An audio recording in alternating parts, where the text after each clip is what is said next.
2 homes చూసిరనమాట.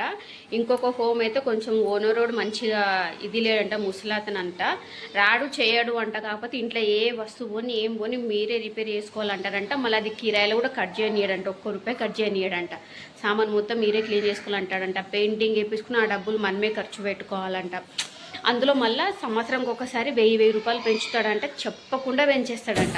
అందులో bore లేదంట, మన నార్మల్గా వాటర్ వస్తాయి కదా, మంజీరా వాటర్, అవే వాటర్ కింద ట్యాంక్లో నింపి పెడతారంట. అవే పైనకి ఇంటికి అందరూ వాడుకుంటారంట. మేము ఇప్పుడు ఇల్లు ఖాళీ చేయడానికి కారణం మెయిన్గా వాటర్ ప్రాబ్లం ఉంది అనేసి వీళ్ళు మెయిన్గా బయటకు అయితే వస్తున్నారు. ఈడ చూస్తే కింద 2 ఇల్లులు ఉన్నాయంటే, పైన 2 ఇల్లులు ఉన్నాయంట, సింగిల్ బెడ్రూమ్సే. కాకపోతే ఇంకా అందరు ఆఫీస్కి వెళ్ళే వాళ్ళమే ఉంటామా అంటే ఇక్కడ ఎవరు ఇంట్లో ఉండము, అందరు ఇద్దరు ముగ్గురే ఉంటారు. 2 బకెట్లు అందరికి కడుక్కుంటాము, వెళ్ళిపోతాం. పెద్ద వాటర్ ప్రాబ్లం పెద్దగా రాలేదన్నారంట.